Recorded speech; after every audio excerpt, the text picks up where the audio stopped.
Good morning. Opening hours with മൈഫിന്റെ പുതിയൊരു സെഷനിലേക്ക് എല്ലാ പ്രേക്ഷകരെയും സ്വാഗതം ചെയ്യുകയാണ്. എന്റെ കൂടെയുള്ളത് മൈഫിൻ റിസർച്ച് ഹെഡ് ആയിട്ടുള്ള മിസ്റ്റർ സൂരജ് സാറാണ്. Sir, welcome to the show. Very good morning.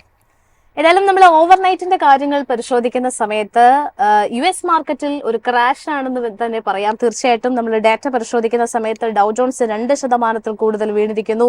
S&P 500ലും cell of ശക്തമായിരുന്നു. നാസ്ഡെക് 4% ഒരു സെൽ ഓഫിനാണ് സാക്ഷ്യം വഹിച്ചിരിക്കുന്നത്. ഫുഡ്സെ, ഡാക്സ്, CAC 40 തുടങ്ങിയ പ്രധാനപ്പെട്ട സൂചികകളിലൊക്കെ തന്നെ ഒരു വിൽപ്പനാ സമ്മർദ്ദമുണ്ട്. ഇതിനപ്പുറത്തേക്ക് ട്രംപിന്റെ താരിഫ് നയങ്ങളാണ് ആഗോള വിപണികളുടെയും നടുവൊടിച്ചിരിക്കുന്നത് എന്ന് തന്നെ പറയാം. എസ്പെഷ്യലി വാൾസ്ട്രീറ്റിന്റെ നട്ടലായിരുന്ന ടെക് ഹെവി വെയ്റ്റഡ് ഓഹരികൾ, പ്രത്യേകിച്ചും മൈക്രോസോഫ്റ്റ്, എൻവിഡിയ, ടെസ്ല, ആൽഫബറ്റ് തുടങ്ങിയ ഓഹരികളിൽ 4 മുതൽ 11% വരെയും ഒരു ഇടിവ് രേഖപ്പെടുത്തിയിട്ടുണ്ട്. ഈ ഒരു വിൽപ്പനാ സമ്മർദ്ദത്തെ അല്ലെങ്കിൽ ഈ ഒരു പാനിക് സെല്ലിനെ സാർ എങ്ങനെയാണ് നോക്കിക്കാണുന്നത്? ജാസ്മിൻ, ഇത് കുറേയൊക്കെ നമ്മൾ എക്സ്പെക്റ്റഡ് ആണ്. കാര്യം എന്ന് വെച്ചാൽ നമ്മൾ ഇത്രയും നാളെ ലാസ്റ്റ് 2 മാസമായി നമ്മൾ ഇന്ത്യൻ മാർക്കറ്റിന്റെ ഓവർ വാല്യൂഷനെ കുറിച്ചാണ് നമ്മൾ സംസാരിച്ചുകൊണ്ടിരുന്നത്. ഇന്ത്യൻ മാർക്കറ്റ് അൺഅട്രാക്റ്റീവ് ആയിട്ട് ഫോറിൻ പോർട്ട്ഫോളിയോ ഇൻവെസ്റ്റേഴ്സിന് വന്നു എന്നുള്ള കാരണത്താലും അവിടെ ബോണ്ട് ഈൽഡ്, അതായത് US ബോണ്ട് ഈൽഡ് ഹൈ ആയിട്ട് നിൽക്കുന്നു എന്നുള്ള ഒരു കാരണത്താലും ഇന്ത്യയിൽ നിന്ന് മണി ഫ്ലോ ചെയ്ത് US പോണു എന്നുള്ള ഒരു സെറ്റപ്പിനെ കുറിച്ച്, ഒരു മാർക്കറ്റ് സെറ്റപ്പിനെ കുറിച്ചാണ് നമ്മൾ 2 മാസമായിട്ട് നമ്മൾ സംസാരിച്ചുകൊണ്ടിരിക്കുന്നത്. ബട്ട് ഈ പൈസ ബോണ്ടിലേക്കാണ് പോയിരുന്നതെങ്കിൽ നമുക്ക് മനസ്സിലാക്കാം. പകരം വീണ്ടും അത് US മാർക്കറ്റിലേക്ക് പോയി ഓൾറെഡി ഓവർ വാല്യൂഡ് ആയിട്ട് നമ്മൾ ഇന്നലത്തെ ഓപ്പണിംഗ് അവേഴ്സിന്റെ ഡിസ്കഷനിൽ തന്നെ പറഞ്ഞു, ഈ മീഡിയൻ പി, അതായത് US സ്റ്റോക്സിന്റെ അല്ലെങ്കിൽ അവിടുത്തെ ഇൻഡെക്സിന്റെ വാല്യുവേഷൻ മീഡിയൻ PE കാട്ടിലും ഏതാണ്ട് 40% പ്രീമിയത്തിലാണ് അവിടുത്തെ ഇൻഡെക്സ് എന്ന് പറയുമ്പോൾ US അതിന്റെ ചരിത്രത്തിലെ വലിയൊരു ഓവർ വാല്യൂഡ് സിറ്റുവേഷൻ ആയിരുന്നു എന്നുള്ളത് വളരെ വാസ്തവമായിട്ടുള്ള കാര്യം. നമുക്കത് ഇഗ്നോർ ചെയ്യാൻ പറ്റില്ല. അപ്പൊ ഇന്ത്യയിൽ നിന്നും FPIs പൈസ സെല്ല് ചെയ്തിട്ട് അത് US പോകുമ്പോൾ അവിടെ ബോണ്ടിൽ കയറുന്നതിന് പകരം കൂടുതൽ പൈസയും സ്റ്റോക്ക് മാർക്കറ്റിലേക്ക് കയറുമ്പോൾ ഓവർ വാല്യൂഡ് ആയിട്ട് നിൽക്കുന്ന സ്റ്റോക്ക് മാർക്കറ്റ് വീണ്ടും വലിയൊരു ഓവർ വാല്യുവേഷനിലേക്ക് പോകുന്ന ഒരു സ്ഥിതിവിശേഷം കാണുമ്പോൾ തീർച്ചയായിട്ടും എന്ത് ഇന്ത്യൻ മാർക്കറ്റിൽ സംഭവിച്ചോ ഇത് അവിടെയും സംഭവിക്കണമല്ലോ. കാര്യം വാല്യുവേഷൻ എന്ന് പറയുന്നത് എപ്പോഴും ഇതിന്റെ അടിസ്ഥാനമായിട്ടുള്ള ഒരു പാരാമീറ്ററാണ്. ആ വാല്യുവേഷൻ പാരാമീറ്റേഴ്സിൽ ഇപ്പം നമ്മൾ തന്നെ നോക്കുകയാണെങ്കിൽ നമ്മൾ എപ്പോഴും പറയുന്നത് ഇപ്പം ടെസ്ല അല്ലെങ്കിൽ എൻവിഡിയ ഇത്രയും സ്റ്റോക്കുകളുടെ ഒരു ഡൗൺഫോളിനെ കുറിച്ചാണ് നമ്മൾ പ്രത്യേകിച്ച് നമ്മൾ പരാമർശിച്ച ജാസ്മിൻ തന്നെ, അല്ലെങ്കിൽ മാർക്കറ്റിൽ കാണുന്ന ഇൻഡിക്കേഷൻസും അതാണ്. ആ കമ്പനീസ് തന്നെയായിരുന്നു ഏറ്റവും ഓവർ വാല്യൂഡ് ആയിട്ട് നമ്മൾ കാണുന്നത്. നമ്മൾ ഈ മാക്സ് 7 ആണ് ഏതാണ്ട് 25 to 15% വരെ US സ്റ്റോക്ക് മാർക്കറ്റിന്റെ ബമ്പപ്പിൽ കോൺട്രിബ്യൂട്ട് ചെയ്തിരിക്കുന്നത് വെറും 7 സ്റ്റോക്കുകളാണ്. നമ്മൾ ഒരുപാട് പ്രാവശ്യം നമ്മൾ ഇതിന് മുമ്പ് ഡിസ്കസ് ചെയ്തിട്ടുണ്ട്. അപ്പോൾ തീർച്ചയായിട്ടും അവിടെ ഒരു ബബിളും ഒരു ഓവർ വാല്യൂഷനും ക്രിയേറ്റ് ചെയ്തെന്നുള്ള ഒരു വാസ്തവം തന്നെയാണ്. അവിടുത്തെ ഒരു ഓവർ വാല്യൂഷൻ കറക്റ്റ് ചെയ്തിട്ട് ഒരു ഓപ്റ്റിമം വാല്യൂഷനിലേക്ക് വരിക എന്നുള്ളത് ഒരു നോർമൽ പ്രൊസീജിയർ തന്നെയാണ്. എനിക്ക് തോന്നുന്നു ആ മാർക്കറ്റിൽ നമ്മളിത് പ്രതീക്ഷിച്ചതാണ്. അതാണ് ഈ ഒരു കറക്ഷനെ കുറിച്ച് എനിക്ക് മുഖവരയായിട്ട് എനിക്ക് പറയാനുള്ള ഒന്ന്. രണ്ടാമത്തെ കാര്യം, സോറി ജാസ്മിൻ ഞാൻ ഇന്ററപ്റ്റ് ചെയ്തില്ല. രണ്ടാമത്തെ കാര്യം, ഇത് എക്സ്പെക്ട് ചെയ്താണെന്ന് പറയുന്നതിന് ഒരു കാര്യം എന്താ വെച്ചാൽ തീർച്ചയായിട്ടും US ഡോളേഴ്സ് ഇത്ര ഒരു പരിധി കൂടുതൽ, അതായത് മറ്റുള്ള കറൻസീസ് ആയിട്ടും നമ്മൾ ഇന്ത്യൻ കറൻസി ആയിട്ട് എപ്പോഴും നമ്മൾ US ഡോളേഴ്സിനെ കമ്പയർ ചെയ്തിട്ടുള്ളൂ. കാര്യം ഇന്ത്യൻ മാർക്കറ്റ് മാത്രമേ നമുക്ക് ഉപയോഗപ്രദമായിട്ടുള്ളൂ എന്നുള്ളൊരു വാസ്തവം. അതുകൂടാതെ തന്നെ മറ്റുള്ള കറൻസീസ് വെച്ചുമ്പോൾ തന്നെ US ഡോളേഴ്സ് ഭയങ്കരമായിട്ട് അപ്രീഷിയേറ്റ് ചെയ്ത് ഇങ്ങനെ അപ്രീഷിയേറ്റ് ചെയ്ത് നിൽക്കുന്നത് US എക്കണോമിക്ക് നല്ലതല്ല. അപ്പോൾ തീർച്ചയായിട്ടും ഒരു US എക്കണോമിയിൽ ഒരു സ്ലോ ഡൗൺ അല്ലെങ്കിൽ ഒരു ക്ലൈം ഡൗൺ വരും എന്നുള്ളത് പ്രതീക്ഷിച്ചു. അതിൻ്റെ കൂടെ മാർക്കറ്റും വന്നു എന്നേ ഉള്ളൂ. ബട്ട് ഈ ക്ലൈം ഡൗണിന്റെ ഇന്റൻസിറ്റി എത്രയെന്നുള്ളത് ഈ ട്രംപിന്റെ പോളിസി അനുസരിച്ചും റിസഷൻ ഫിയേഴ്സ് വെറുതെ വന്നതല്ല. തീർച്ചയായിട്ടും അവിടെ ഒരു റിസഷൻ ഉള്ള ചാൻസസ് കാണാറുണ്ട്. നാസ്ഡാക്ക് കറക്ഷൻ മോഡിലേക്ക് പോയി അതിന്റെ പീക്കിൽ നിന്ന് 10% താഴെ പോയാൽ ടെക്നിക്കലി നമ്മൾ അത് കറക്റ്റീവ് മോഡിലേക്കാണെന്ന് പറയണം. ബെയർ മാർക്കറ്റ് എന്ന് പറയാറായിട്ടില്ല നമ്മളിപ്പോഴും 20% കഴിയാതെ. ബട്ട് കൺസേൺസ് കറക്ഷനെ കൊള്ളാം, കറക്ഷൻ മാർക്കറ്റിന് ഹെൽത്തിയാണ്. ബട്ട് റിസഷൻസ് മാർക്കറ്റ് ഒരിക്കലും ഹെൽത്തി ആയിട്ടുള്ള പരിപാടിയല്ല. അത് US മാർക്കറ്റ് US എക്കണോമി ഇങ്ങനെയാണ് നിൽക്കുന്നതെങ്കിൽ മിക്കവാറും റിസഷനിലേക്ക് പോകാനുള്ള ചാൻസസ് ഹയർ ആണ്. അതാണ് മാർക്കറ്റ് ഫിയർ ചെയ്യുന്നത്. കറക്ഷന്റെ കൂടെ ഓവർ വാല്യൂഷന്റെ കൂടെ റിസഷൻ ഫിയേഴ്സും ഈ ടാരിഫിന്റെ ഒരു അൺസർട്ടനിറ്റിയും കൂടെ മാർക്കറ്റിനെ അഫക്ട് ചെയ്യണമെന്നുള്ളത് വളരെ ഇമ്പോർട്ടന്റ് ആയിട്ടുള്ള കാര്യമാണ്. ഇനി ബ്രോക്കറേജിന്റെ ഒരു റിപ്പോർട്ടിലേക്ക് വരികയാണെന്നുണ്ടെങ്കിൽ സിറ്റി ബ്രോക്കറേജ് US മാർക്കറ്റിനെ ഡൗൺഗ്രേഡ് ചെയ്തിട്ടുണ്ട്. ഈ ഒരു സാർ പറഞ്ഞതുപോലെ തന്നെ there is a bubble in the US market, അല്ലെങ്കിൽ അത്തരത്തിൽ കറക്റ്റ് ആയിട്ടുള്ള ഒരു വാല്യുവേഷൻ, ഫെയർ വാല്യുവേഷനിലേക്ക് ഓഹരികളടക്കം എത്തേണ്ടതുണ്ട്. പക്ഷെ അപ്പോഴും ചൈനയെ ഓവർ വെയിറ്റ് ആക്കിയിട്ടാണ് ഒരു റേറ്റിംഗ് നൽകിയിരിക്കുന്നത്. നമുക്കറിയാം ചൈന, ഇന്ത്യ, US എന്ന് പറയുന്ന, കാനഡ എന്ന് പറയുന്ന ഈ നേഷൻസിനൊക്കെ തന്നെ ട്രംപ് 2ാം തവണ അധികാരത്തിൽ ഏറിയതിനു ശേഷമാണ് വലിയ രീതിയിലുള്ള fluctuations in the case of മാർക്കറ്റിലൊക്കെ തന്നെ നമ്മൾ ഒരു സാക്ഷ്യം വഹിക്കേണ്ടി വന്നിരിക്കുന്നത്. അപ്പോഴും ചൈനയെ സംബന്ധിച്ചിടത്തോളം സ്റ്റിമുലസ് പാക്കേജ് പ്രഖ്യാപിക്കുന്നു, കൂടുതൽ ബന്ധങ്ങൾ മറ്റ് രാജ്യങ്ങളുമായിട്ട് ദൃഢമാക്കുന്നു. ഇങ്ങനെ അവരെ സംബന്ധിച്ചിടത്തോളം അവരൊന്ന് സെറ്റിൽ ചെയ്യാനായിട്ട് കുറച്ചധികം കഷ്ടപ്പെടുന്നു, അല്ലെങ്കിൽ അത്തരത്തിലേക്ക് കാര്യങ്ങൾ പോകുന്നു എന്ന് തന്നെ പറയാം. ചൈനീസ് മാർക്കറ്റിനെ സംബന്ധിച്ചിടത്തോളം സാറിന്റെ ഒരു വ്യൂ പോയിന്റ് എങ്ങനെയാണ്? ജാസ്മിൻ, തീർച്ചയായിട്ടും ഈ 3 മാർക്കറ്റിലും ഗ്ലോബൽ പൈസ എവിടെ പോകുമെന്ന് ചോദിച്ചാൽ തീർച്ചയായിട്ടും അത് ചൈനയിലേക്ക് പോകുള്ളൂ എന്നുള്ള കാര്യം വാസ്തവമാണ്. കാര്യം വെച്ചാൽ ഇന്ത്യൻ മാർക്കറ്റ് ആയാലും ശരി, US മാർക്കറ്റ്സ് ആയാലും ശരി, വളരെ രീതിയിൽ ഓവർ വാല്യൂഡ് ആണ്. ചൈനീസ് മാർക്കറ്റ് ആണെങ്കിലോ നമ്മുടെ കോവിഡിന് ശേഷം ശരിക്കും പറഞ്ഞാൽ മറ്റുള്ള മാർക്കറ്റ്, അതായത് US മാർക്കറ്റോ ഇന്ത്യൻ മാർക്കറ്റോ അല്ലെങ്കിൽ വേറെ ഏതെങ്കിലും ഒരു എമർജിംഗ് മാർക്കറ്റോ മൂവ് ചെയ്യും പോലെ ചൈനീസ് മാർക്കറ്റ് മൂവ് ചെയ്തിരുന്നില്ല. അതിന്റെ പ്രശ്നം അവിടുത്തെ എക്കണോമിയുടെ അണ്ടർലൈനിങ് ഒരു പ്രോബ്ലം ഉണ്ടായിരുന്നു. കാര്യം അവരുടെ വെച്ചാൽ ഏതാണ്ട് ഓവർ കപ്പാസിറ്റി, അതായത് എല്ലാ ഇൻഡസ്ട്രിയിലും ഓവർ കപ്പാസിറ്റി ആയിട്ട് കിടക്കുകയും ആ സാധനങ്ങൾ വിറ്റഴിച്ച് പോണില്ല എന്നുള്ളതുമായിരുന്നു ആ എക്കണോമിയുടെ പ്രശ്നം. അത് കാരണം തന്നെ സ്റ്റോക്ക് മാർക്കറ്റിൽ വലിയ ഏർണിങ്സ് നമ്മൾ കണ്ടിട്ടുമില്ല, അതിനെ പറ്റി ഒരു റീറേറ്റിംഗ് സ്റ്റോക്ക് മാർക്കറ്റിൽ ഉണ്ടായിട്ടുമില്ല എന്നുള്ളത് വാസ്തവം. അപ്പൊ ഈ സ്റ്റോക്ക് ഇപ്പം നമ്മളെപ്പോഴും നോക്കേണ്ടത് ഒരു FIIസിന്റെ മണി തീർച്ചയായിട്ടും ദേ ചേസ് ഗ്രോത്ത്. അവർക്ക് ആരോടും ഒരു കൂറില്ല. എവിടെയാണോ ഗ്രോത്ത് ഉള്ളത് അങ്ങോട്ടേക്ക് പോവുക എന്നുള്ളതാണ് ഈ പൈസയുടെ പ്രത്യേകത. ലോകത്തുള്ള എക്സ്ചേഞ്ച് ട്രേഡഡ് ഫണ്ടിന്റെ പ്രത്യേകത എന്ന് വെച്ചാൽ US മാർക്കറ്റിനോടോ ഇന്ത്യൻ മാർക്കറ്റിനോടോ ചൈനീസ് മാർക്കറ്റിനോടോ ബ്രസീലിയൻ മാർക്കറ്റിനോടോ റഷ്യൻ മാർക്കറ്റിനോടോ അല്ലെങ്കിൽ തായ്വാൻ, ഹോങ്കോങ് എന്നിങ്ങനെ ഒരിടത്തും അവർക്ക് സ്ഥിരമായിട്ടുള്ളൊരു ബന്ധമില്ല. എവിടെയാണ് ഏർണിങ്സ് ഗ്രോത്ത് കാണുന്നത്, എവിടെയാണ് വാല്യുവേഷൻ അട്രാക്റ്റീവ് ആവുന്നത്, തീർച്ചയായിട്ടും അവർ അവിടെ മാത്രമേ ഇൻവെസ്റ്റ് ചെയ്യുന്നുള്ളൂ എന്നുള്ള വാസ്തവം തന്നെയാണ്. അപ്പൊ തീർച്ചയായിട്ടും US മാർക്കറ്റും ഇന്ത്യൻ മാർക്കറ്റിലും ഏർണിങ്സിന്റെ കാര്യത്തിലും എന്താണ് US മാർക്കറ്റ് റിസഷന്റെ ഒരു ചെറിയൊരു ഷെയ്ഡും കൂടെ ആ മാർക്കറ്റിന് അടിച്ചു എന്നുള്ളതാണ്. ഇന്ത്യൻ മാർക്കറ്റിനെ സംബന്ധിച്ച് ഓവർ വാല്യൂഷനും കൂടെ വന്ന സ്ഥിതിക്ക് തീർച്ചയായിട്ടും money will go to China and China over weight, അതായത് ഞങ്ങൾ ഓവർ വെയിറ്റ് ആണ്, ഞങ്ങൾ കൂടുതൽ പൈസ അലോക്കേറ്റ് ചെയ്യാൻ തയ്യാറാണ് എന്നുള്ളതാണ് FII ഡെസ്കിൽ നിന്ന് നമുക്ക് കിട്ടുന്ന ഇൻഫർമേഷൻ തന്നെ. ഇപ്പൊ തന്നെ പക്ഷേ ഒരു കാര്യം, നമ്മുടെ ഡെസ്കിൽ നിന്ന് കിട്ടുന്ന ഫീഡ് ഉണ്ടല്ലോ, നമ്മുടെ റിസർച്ച് ഡിപ്പാർട്ട്മെന്റ് ഫീഡിൽ നിന്ന് കിട്ടുന്ന ഡെസ്ക് അനുസരിച്ച് ഇന്ത്യൻ മാർക്കറ്റ് ശരിക്കും പറഞ്ഞാൽ ആ ഇന്നലത്തെ ഫോളിന്റെ അത്ര വീണിട്ടില്ല എന്ന് വേണം മനസ്സിലാക്കാനായിട്ട്. കാര്യം നമ്മൾ ശരിക്കും പറഞ്ഞാൽ 3%, 4% ഒക്കെ കണക്കുകളാണ് നമ്മൾ US മാർക്കറ്റിനെ കുറിച്ച് സംസാരിച്ചത്. അതിന്റെ പ്രൊപ്പോർഷനേറ്റ് ആയിട്ടുള്ള ഫോള് വീണിട്ടില്ല എന്നാണ് എനിക്കിപ്പോൾ റിസർച്ച് ഡെസ്കിൽ നിന്നൊക്കെ കേദാറിന്റെ ഒക്കെ ഫീഡുകൾ നോക്കുമ്പോൾ നമുക്ക് മനസ്സിലാവുന്നത്. ഏതാണ്ട് 100 പോയിന്റ് അല്ലെങ്കിൽ 70 പോയിന്റിന്റെ ഫോള് മാത്രമേ നമ്മൾ നിഫ്റ്റി 50യിൽ ഇപ്പൊ കാണുന്നുള്ളൂ. അത് തീർച്ചയായിട്ടും എൻകറേജിംഗ് ആണ്. കാര്യം ഇന്ത്യൻ മാർക്കറ്റിൽ സെല്ലിംഗ് എക്സോഷൻ, അതായത് സെല്ലിംഗിന്റെ ഒരു ക്ഷീണം കണ്ടു തുടങ്ങിയിട്ടുണ്ടോ. നമുക്ക് ഇത് ഏർലി ട്രെൻഡ്സ് ആണ്, നമുക്ക് ഇൻവെസ്റ്റേഴ്സിനോ ട്രേഡേഴ്സിനോ നമുക്ക് വ്യക്തമായിട്ടുള്ള രൂപം കൊടുക്കാറായിട്ടില്ല. ബട്ട് ഈവൻ ദെൻ ഇത്രയും നേരമറ്റ് മാർക്കറ്റിന്റെ പാരാമീറ്റേഴ്സ് നോക്കുമ്പോൾ അത് എൻകറേജിംഗ് ആയിട്ട് കാണപ്പെടുകയും ചെയ്യുന്നു. ഓക്കെ, ഇതിനപ്പുറത്തേക്ക് നമ്മൾ ഓവർനൈറ്റിൽ ഇന്ന് പ്രധാനമായിട്ടും ശ്രദ്ധിച്ചിരിക്കേണ്ട കുറച്ച് വാർത്തകൾ എന്തായാലും സാറിന്റെ കയ്യിലുണ്ട്. അത് നമ്മുടെ വ്യൂവേഴ്സിന് വേണ്ടിയിട്ട് നമുക്കൊന്ന് ഷെയർ ചെയ്യാം. ജാസ്മിൻ, ഇതിൽ ഇമ്പോർട്ടൻ്റ് ആയിട്ടുള്ളത് നമ്മൾ ഇത്രയും നാൾ നമ്മൾ US-ന്റെ ടാരിഫ്, അതായത് ട്രംപിന്റെ ടാരിഫ് കാരണം അഫക്റ്റ് ചെയ്യുന്ന സെക്ടേഴ്സിനെ കുറിച്ച് നമ്മൾ ഒരുപാട് സംസാരിച്ചു. ഒരുപാട് പത്രമാധ്യമങ്ങളും ഇതിനെക്കുറിച്ച് സംസാരിച്ചിട്ടുണ്ട്.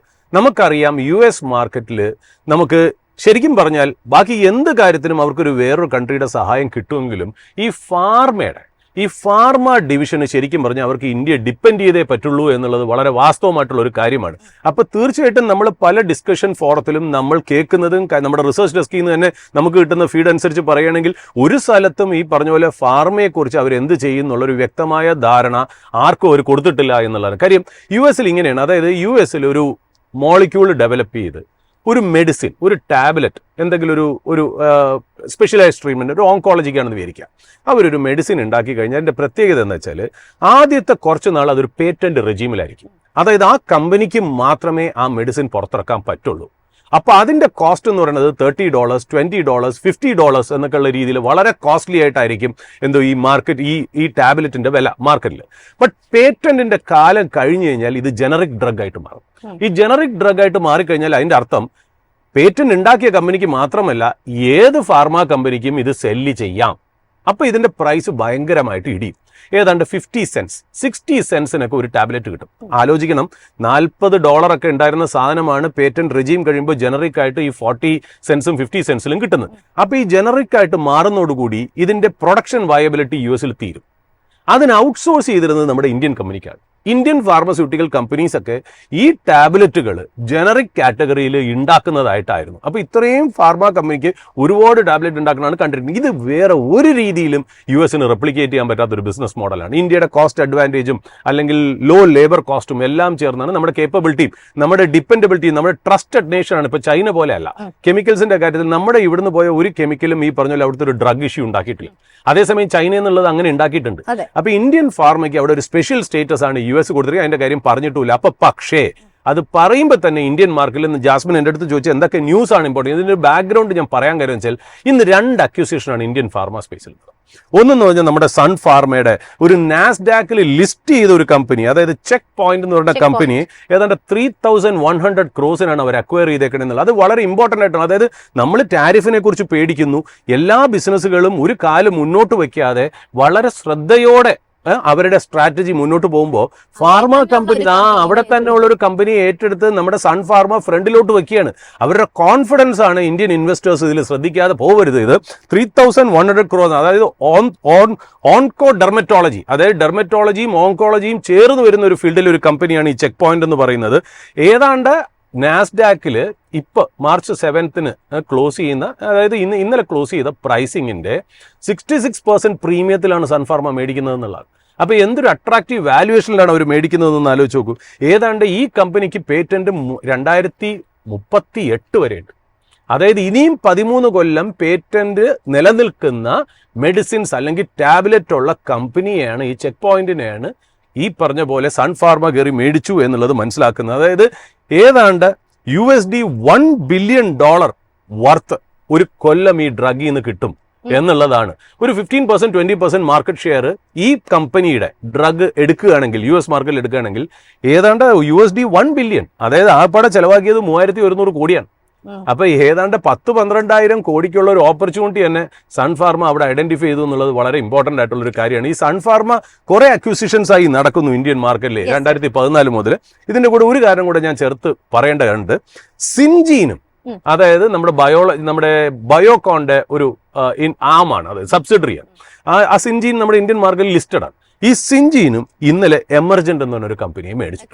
ഇത് രണ്ടും വളരെ ഇമ്പോർട്ടന്റ് ആയിട്ടുള്ള ന്യൂസ് ആണ് ഇൻവെസ്റ്റേഴ്സിനെ സംബന്ധിച്ചോളം. തീർച്ചയായിട്ടും നമ്മൾ ഇന്ന് നമ്മുടെ ഡെസ്കിൽ നിന്ന് നമ്മൾ വെയിറ്റ് ചെയ്ത് നിൽക്കുകയാണ് എന്താണ് അവിടുത്തെ ഫാർമ എന്നുള്ള എന്തെങ്കിലും അപ്ഡേറ്റ് ഉണ്ട്. ഈ 2 അപ്ഡേറ്റും ഇപ്പോൾ രണ്ടാമത്തെ സിൻജീന്റെ അപ്ഡേറ്റ് എനിക്ക് ലൈവായിട്ട് നമ്മുടെ റിസർച്ച് ഡെസ്കിൽ നിന്ന് കിട്ടിയതാണ് തീർച്ചയായിട്ടും. അപ്പോൾ ഈ 2 എണ്ണം ഇൻവെസ്റ്റേഴ്സ് ഓവർലുക്ക് ചെയ്ത് പോകരുത്.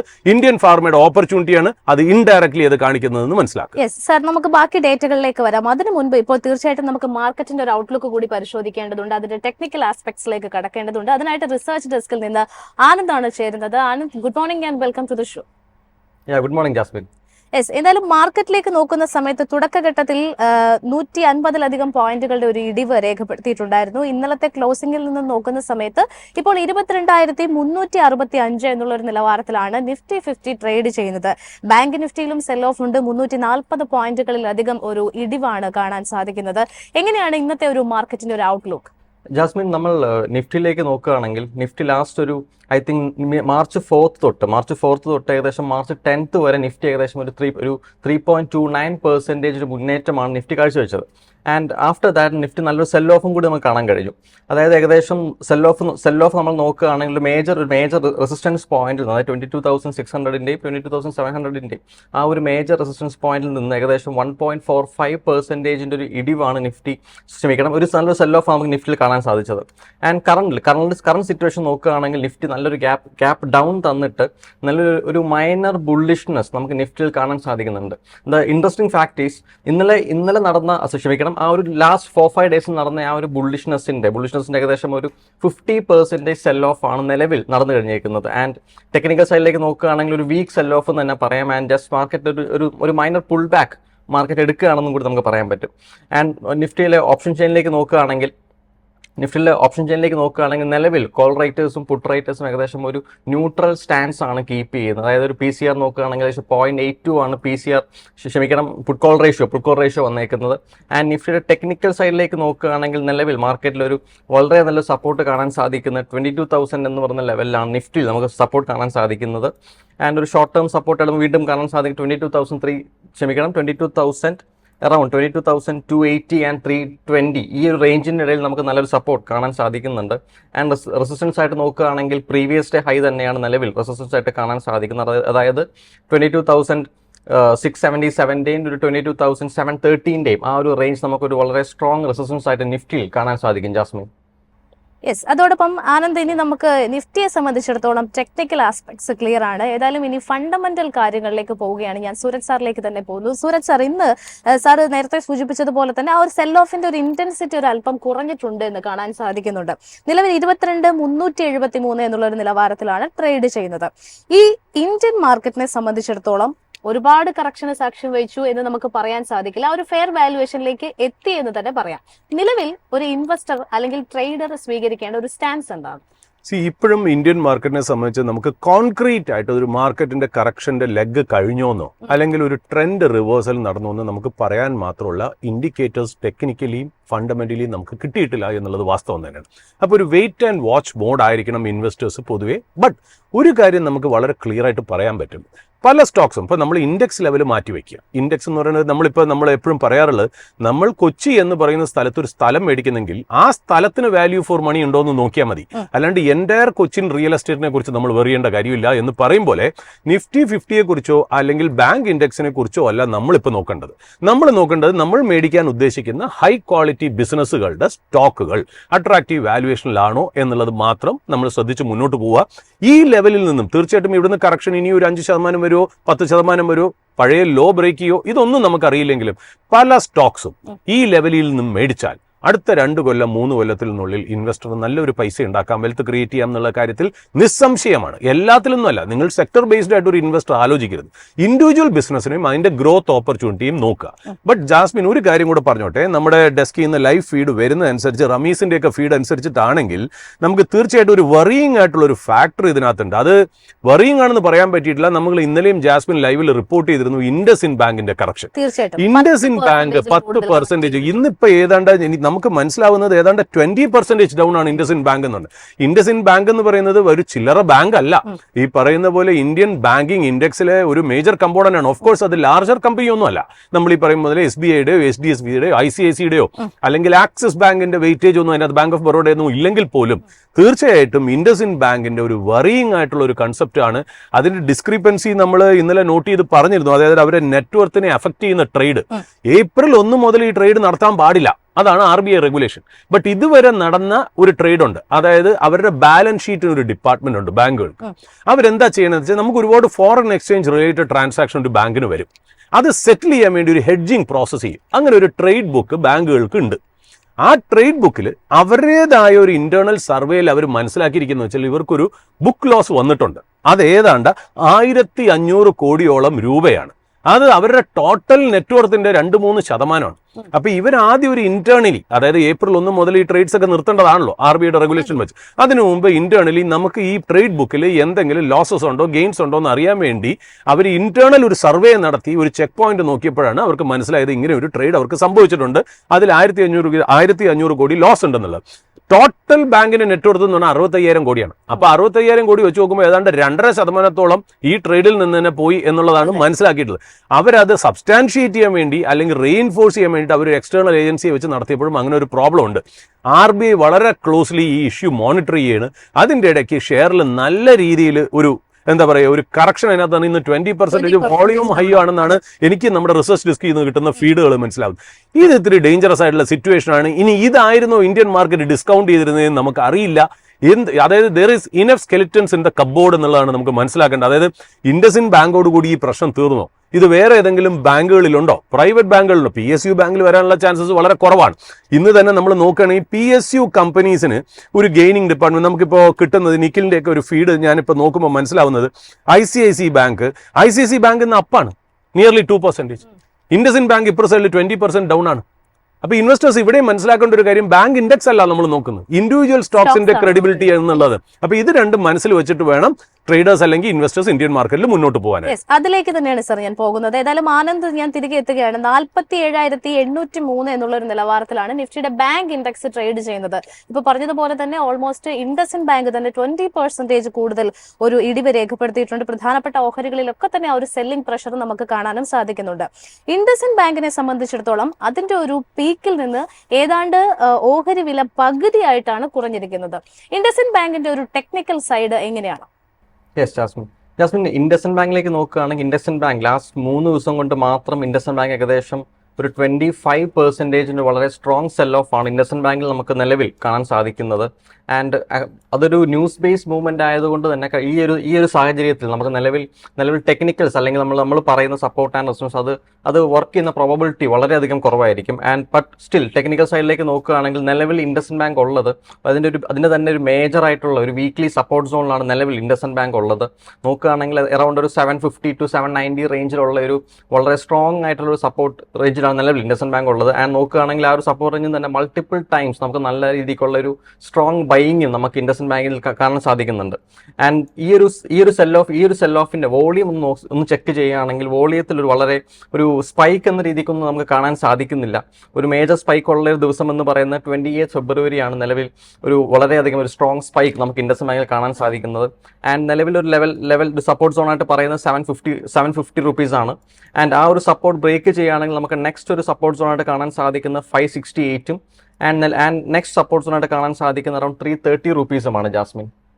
യെസ്, സൂരജ് സർ, ഞാൻ സൺഫാർമയിലേക്ക് തന്നെ തിരിച്ചു വരികയാണ്. ഇന്നിപ്പോ നിഫ്റ്റിയുടെ ഒരു ടോപ്പ് ഗെയിനർ പട്ടിക പരിശോധിക്കുന്ന സമയത്ത് സൺഫാർമ തന്നെയാണ് 2.31% ഒരു മുന്നേറ്റം രേഖപ്പെടുത്തിയിരിക്കുന്നത്.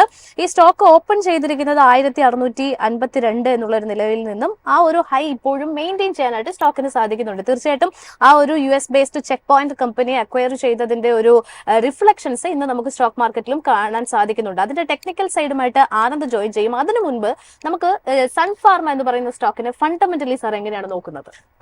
ജാസ്മിൻ, ഈ സൺഫാർമയുടെ പ്രത്യേകത വെച്ചാൽ നമ്മൾ ഇന്ത്യൻ മാർക്കറ്റിൽ ഫാർമ കമ്പനീസിനെ കുറിച്ച് നമ്മളൊരു സെക്ടറൽ അനാലിസിസ് ഇപ്പം നമ്മുടെ ഡിപ്പാർട്ട്മെന്റിൽ നിന്ന് നമ്മൾ എടുക്കുകയാണെങ്കിൽ നമ്മുടെ റിസർച്ച് ഡെസ്കിന് നമുക്ക് തീർച്ചയായിട്ടും ഒരു ഫാർമ ഹാൻഡിൽ ചെയ്യുന്ന ഒരു സെക്ഷൻ തന്നെയുണ്ട്. അവരുടെ അടുത്ത് നമ്മൾ എപ്പോഴും നോക്കുക എന്നതിന് കോർപ്പറേറ്റ് ഗവർണൻസിൽ ഹൈ സ്റ്റാൻഡേർഡ് ആണ് സൺഫാർമയ്ക്ക് നമ്മുടെ റിസർച്ച് ഡിപ്പാർട്ട്മെന്റ് പോലും കൽപ്പിക്കുന്നത്. ഇത് നമ്മൾ മാത്രമല്ല, ഇപ്പോൾ ക്രിസലിന്റെ റേറ്റിംഗ് നോക്കുകയാണെങ്കിൽ അല്ലെങ്കിൽ ബ്രോക്കറേജസിന്റെ കവറേജ് നോക്കുകയാണെങ്കിലും സൺഫാർമയ്ക്ക് ഒരു വളരെ ഹൈ ക്വാളിറ്റി ടോപ്പ് മോസ്റ്റ് ആണ് ഇന്ത്യൻ മാർക്കറ്റിലെ ഗ്രേറ്റ് കമ്പനീസിൽ പെടുന്ന ഒരു കമ്പനിയായിട്ടാണ് സൺഫാർമയെ പറയാറുണ്ട്. അത് കൂടാതെ തന്നെ ഈ ദിലീപ് സാങ്വി എന്ന് പറയുന്നത് സൺഫാർമയുടെ മാനേജിംഗ് ഡയറക്ടറിനെ കുറിച്ചുള്ള റെപ്യൂട്ടേഷനും ഇൻഡസ്ട്രിയിൽ വളരെ ഹൈ ആണ്. അപ്പോൾ ഈ ഒരു സ്റ്റോക്ക് മാർക്കറ്റിൽ ഇന്നിപ്പോൾ സൺഫാർമയ്ക്ക് കിട്ടുന്ന ഒരു പ്രീമിയം വാല്യുവേഷൻ അല്ലെങ്കിൽ ആ ഒരു 3%, എനിക്ക് തോന്നുന്നു 2.3% അല്ലെ 2.38%, 2.5% എങ്ങാണ്ട് ആ സ്റ്റോക്ക് അപ്പാണെന്നാണ് നമുക്ക് മനസ്സിലാവുന്നത്. അതിൽ നിന്ന് നമുക്ക് മനസ്സിലാക്കേണ്ട ഒരു കാര്യം വെച്ചാൽ ഇവരുടെ സ്ട്രാറ്റജീസ് വളരെ കറക്റ്റാണ്. ഈ സൺഫാർമ വെറും ഒരു ഫണ്ടമെന്റൽ രീതിയിൽ മാത്രമല്ല നോക്കേണ്ടത്. നിസ്സംശയമായിട്ട് നമുക്ക് പറയാം Sun Pharma is one of the finest and efficient companies in Indian pharma space എന്ന് മാത്രമല്ല ഇന്ത്യൻ കമ്പനീസ് പുട്ട് ടുഗദർ എല്ലാ ലിസ്റ്റഡ് കമ്പനീസ് നോക്കുകയാണെങ്കിൽ ഫണ്ടമെന്റലി സ്ട്രോങ് ആയിട്ടുള്ള ഒരു കമ്പനിയാണ് Sun Pharma, run by a capable promoter call Dilip Sanghvi. അതിനകത്ത് യാതൊരു സംശയമില്ലാത്ത കാര്യം. ബട്ട് ഇതിനകത്ത് വളരെ ഇമ്പോർട്ടന്റ് ആയിട്ട് നോക്കേണ്ട കാര്യം, ഒരു ലാസ്റ്റ് 10 കൊല്ലമായിട്ട് സൺഫാർമ അവരുടെ സ്ട്രാറ്റജിയാണ്. അതായത് ഓരോ കമ്പനി അവരെടുക്കുന്നത് അവരൊരു ലാർജർ ലോങ് ടേം പ്ലാനിന് വേണ്ടിയിട്ടായിരുന്നു. ഇപ്പോൾ 2014 അവർ എനിക്ക് കിട്ടിയ ഇൻഫർമേഷൻ അനുസരിച്ച് റാൻബാക്സിയെ $4,122 ബില്യൺ അവർ മേടിച്ചേക്കണം എന്നുള്ള അത്രയും $1 മില്യൺ അവർ മേടിക്കുക റാൻബാക്സിയാണ് അവർ മേടിച്ചേക്കുന്നത് 2014. അത് കഴിഞ്ഞ് 2016 അവർ ജാപ്പനീസ് ബേസ്ഡ് ഒരു ബ്രാൻഡിനെ അവർ മേടിച്ചു. അത് കഴിഞ്ഞ് കൺസേർട്ട് എന്ന് പറയുന്ന കമ്പനിയെ 2023 മേടിച്ചു. നമ്മൾ പറയുന്ന കോവിഡ് കാലഘട്ടത്തിന് ശേഷം 2023 ഏതാണ്ട് $248 മില്യൺ അവർ കൺസേർട്ടിനെ മേടിച്ചത്. അത് കഴിഞ്ഞിട്ട് ടാരോ എന്ന് പറയുന്ന കമ്പനിയെ $350 മില്യൺ കഴിഞ്ഞ കൊല്ലം മേടിച്ചു 2024. ഇപ്പതാ ചെക്ക് പോയിന്റ് ആയിട്ട് 2024 വന്നിരിക്കുന്നു. അപ്പോൾ അവരുടെ സ്ട്രാറ്റജി എന്ന് പറയുന്നത് ഒരു ലോnger ടേം സ്ട്രാറ്റജിയിൽ US വലിയൊരു ഫുട് ഹോൾഡ് കിട്ടാനും മാർക്കറ്റ് ഷെയർ കിട്ടാനുമായിട്ട് ഇന്ത്യയിൽ തന്നെ ഫണ്ടമെന്റലി സ്ട്രോങ് ആയ നല്ലൊരു എമിനന്റ് പ്രൊമോട്ടർ ആയിട്ടുള്ള ഒരു കമ്പനി അവരുടെ റൈറ്റ് സ്റ്റെപ്സ് റൈറ്റ് ടൈമിൽ വെക്കുന്നു. അത് മാത്രമല്ല റിസഷൻ അല്ലെങ്കിൽ ടാരിഫിന്റെ റെസ്ട്രിക്ഷൻസ് ഒന്നും അവർ കണക്കിലെടുക്കാതെ മുന്നോട്ടുള്ള പാത്ത് അവർ ക്ലിയർ ആക്കിക്കൊണ്ട് പോകുന്നു എന്നുള്ളത് വളരെ പോസിറ്റീവ് ആയിട്ടുള്ള ന്യൂസ് ആണ് ഇന്ത്യൻ ഫാർമ സെക്ടറിന് മാത്രമല്ല ഈ പറയുന്ന ഓവറോൾ ഇന്ത്യൻ മാർക്കറ്റിന്. അതായത് Indian companies are facing this head on. നിങ്ങൾ എന്ത് ചലഞ്ചസ് ഞങ്ങൾക്ക് ത്രോ അപ്പ് ചെയ്താലും നമ്മളത് മുന്നോട്ട് കാലുവെച്ച് പോകുന്നു എന്നുള്ളതാണ് നിസ്സംശയമായിട്ട് പറയാം. ഇന്ത്യൻ മാർക്കറ്റിലെ വളരെ വാല്യൂബിൾ ആയിട്ട് വളരെ സ്മാർട്ട് ആയിട്ടുള്ള ഫണ്ടമെന്റലി സ്ട്രോങ് കമ്പനിയാണ് സൺഫാർമ എന്നുള്ളത്. അതിനോടൊപ്പം എനിക്ക് ആഡ് ചെയ്യാനുള്ളത്, അതായത് നമ്മൾ ഈ സൺഫാർമയെ സംബന്ധിച്ചിടത്തോളം കുറച്ച് അഡ്വാൻറ്റേജ് ആയിട്ട് കാണേണ്ടത്, ഒന്ന് company reduced debt, almost debt free ആയിട്ടുള്ള ഒരു കമ്പനിയാണ് എന്ന് തന്നെ പറയാം. മറ്റൊന്ന് കമ്പനി ഈ ഒരു 5 വർഷത്തെ കണക്ക് പരിശോധിക്കുന്ന സമയത്ത് ഓൾമോസ്റ്റ് ഒരു ഗുഡ് പ്രോഫിറ്റ് ഗ്രോത്ത് രേഖപ്പെടുത്തിയിട്ടുണ്ട്. അതിന്റെ കണക്ക് വരുമ്പോൾ 23.4% ഒരു CAGR ഗ്രോത്ത് ആണ് കമ്പനി ഓവർ ദ ലാസ്റ്റ് 5 ഇയേഴ്സിൽ റിപ്പോർട്ട് ചെയ്തിരിക്കുന്നത്. അതോടൊപ്പം തന്നെ കമ്പനി ഒരു ഹെൽത്തി ആയിട്ടുള്ള ഡിവിഡൻഡ് കൂടി മെയിൻറ്റെയിൻ ചെയ്യുന്നുണ്ട്. ഡിവിഡൻഡ് പേ ഔട്ട് ഓൾമോസ്റ്റ് 46.6% എന്നുള്ള രീതിയിലാണ് ഈ ഒരു ഡിവിഡൻഡ് മെയിൻറ്റെയിൻ ചെയ്തിരിക്കുന്നത്. അതുകൊണ്ട് തന്നെ കോവിഡ് സമയത്ത് നമുക്കറിയാം എല്ലാ സെക്ടേഴ്സും വളരെ ഡൗൺ ആയ സമയത്ത് അപ്പോഴും പച്ച പിടിച്ച ഒരു സെക്ടർ എന്ന് പറയുന്നത് ഫാർമയായിരുന്നു. അതിലും സൺ ഫാർമയെ സംബന്ധിച്ചിടത്തോളം വളരെ മുന്നേറ്റം രേഖപ്പെടുത്തിയിട്ടുണ്ട്. ഇപ്പോൾ ഈ വന്നുകൊണ്ടിരിക്കുന്ന അക്വിസിഷൻ വാർത്തകളെ സംബന്ധിച്ചിടത്തോളം ഇനി അടുത്ത ഒരു ക്വാർട്ടറിൽ കമ്പനിയുടെ പ്രോഫിറ്റ് ഏതാണ്ട് മികച്ച രീതിയിൽ മുന്നേറ്റം വരുത്താനുള്ള ഒരു സാധ്യത തന്നെയാണ് സൺ ഫാർമയെ സംബന്ധിച്ചിടത്തോളം ഈ പുതിയ ഏറ്റെടുക്കൽ ഉണ്ടായിരിക്കുന്നത് എന്ന് തന്നെയാണ് കാണാൻ സാധിക്കുന്നത്. എന്തായാലും തിരിച്ചു മാർക്കറ്റിലേക്ക് തന്നെ പോകുന്ന സമയത്ത് മറ്റൊരു സ്റ്റോക്ക് ഇന്ന് സാർ സംസാരിച്ചുകൊണ്ടിരുന്നത് ICICI ബാങ്ക് ആണ്. ഇൻഡസ്ഇൻഡ് ബാങ്ക് 20% ഒരു ഡിപ്പിലേക്ക് പോയ സമയത്ത് ICICI ബാങ്ക് ഇന്ന് 1.5% കൂടുതൽ ഒരു മുന്നേറ്റം രേഖപ്പെടുത്തിയിട്ടുണ്ട് എന്നാണ് കാണാൻ സാധിക്കുന്നത്. ഇതിന് പുറമെ BPCL, അദാനി എന്റർപ്രൈസസ്, ബെല്ലിന്റെ കാര്യം തീർച്ചയായിട്ടും എടുത്തു പറയേണ്ടതാണ്. ഭാരത് ഇലക്ട്രോണിക്സിനെ സംബന്ധിച്ചിടത്തോളം ഇന്ന് മികച്ചൊരു മുന്നേറ്റം രേഖപ്പെടുത്തുന്നുണ്ട്. ഈ ഒരു സ്റ്റോക്കിലേക്ക് ഇന്ന് ആഡ് ചെയ്തിരിക്കുന്ന ഒരു പോയിന്റ് എന്ന് പറയുന്നത് 843 കോടി രൂപയുടെ ഒരു പുതിയ ഓർഡർ നേട്ടം കമ്പനി കൈവരിച്ചിട്ടുണ്ട് ഭാരത് ഇലക്ട്രോണിക്സ് എന്ന് പറയുന്നത്. അതോടൊപ്പം തന്നെ ഈ 2025 സാമ്പത്തിക വർഷം കമ്പനിയുടെ ഒരു ഓർഡർ ബുക്ക് മൂല്യം പരിശോധിക്കുമ്പോൾ 14,567 കോടി എന്നുള്ള ഒരു നിലയിലേക്ക് എത്തിയിരിക്കുകയാണ്. സർ, ഡിഫൻസ് മേഖലയിലേക്ക് നോക്കുന്ന സമയത്ത് സർക്കാരിന്റെ ഭാഗത്തു നിന്നും ആത്മനിർഭർ ഭാരത്, അതോടൊപ്പം തന്നെ മേക്ക് ഇൻ ഇന്ത്യ തുടങ്ങിയ പ്രധാനപ്പെട്ട സ്കീമുകളൊക്കെ തന്നെ വരുന്നു. അതിന്റെ ഒരു റിഫ്ലക്ഷൻസ്, അതിന്റെ ഒരു പ്രതിഫലനം പല സ്റ്റോക്കുകളിലും നമുക്ക് കാണുന്നുണ്ട്. അതിൽ വൺ ഓഫ് ദ മേജർ സ്റ്റോക്കാണ് ഭാരത് ഇലക്ട്രോണിക്സ് എന്ന് പറയുന്നത്. ഈ ഒരു സ്റ്റോക്കിൽ സാറിന്റെ ഒരു വ്യൂ എങ്ങനെയാണ്? ഞാൻ ജാസ്മിൻ, ഈ ഭാരത് ഇലക്ട്രോണിക്സിനെ കുറിച്ചും ഡിഫൻസ് സെക്ടറിലെ ഹിന്ദുസ്ഥാൻ എയറോനോട്ടിക്സിനെ കുറിച്ചും നമുക്ക് ആനന്ദിനെ നിന്ന് ടെക്നിക്കലി ഒരു ബ്രേക്കപ്പ് കിട്ടുന്നത് നല്ലതായിരിക്കും. അതൊരു വശത്ത്. അതുകൂടാതെ ഇതിന്റെ ഫണ്ടമെന്റലി നമ്മൾ പറയുകയാണെങ്കിൽ തീർച്ചയായിട്ടും ഒരു PSU കമ്പനി എന്നുള്ള രീതിയിൽ ഭാരത് ഇലക്ട്രോണിക്സ് ആയാലും ശരി, അല്ലെങ്കിൽ ഡിഫൻസിൽ ഓപ്പറേറ്റ് ചെയ്യുന്ന ഹിന്ദുസ്ഥാൻ എയറോനോട്ടിക്സ് ആയാലും വളരെ സ്ട്രോങ് ആയിട്ടുള്ള ഒരു കമ്പനി തന്നെയാണ് ഇത് രണ്ടും. ഫണ്ടമെന്റലി ഒരു ഇൻവെസ്റ്ററിന് പേടിക്കേണ്ടതായിട്ട് ഒന്നും അതിനകത്തില്ല. ബട്ട് ഒരേ ഒരു കാര്യം മാത്രം, PSU എന്നുള്ളൊരു നെഗറ്റീവ് ടാഗാണ് അതിനകത്തുള്ളത്.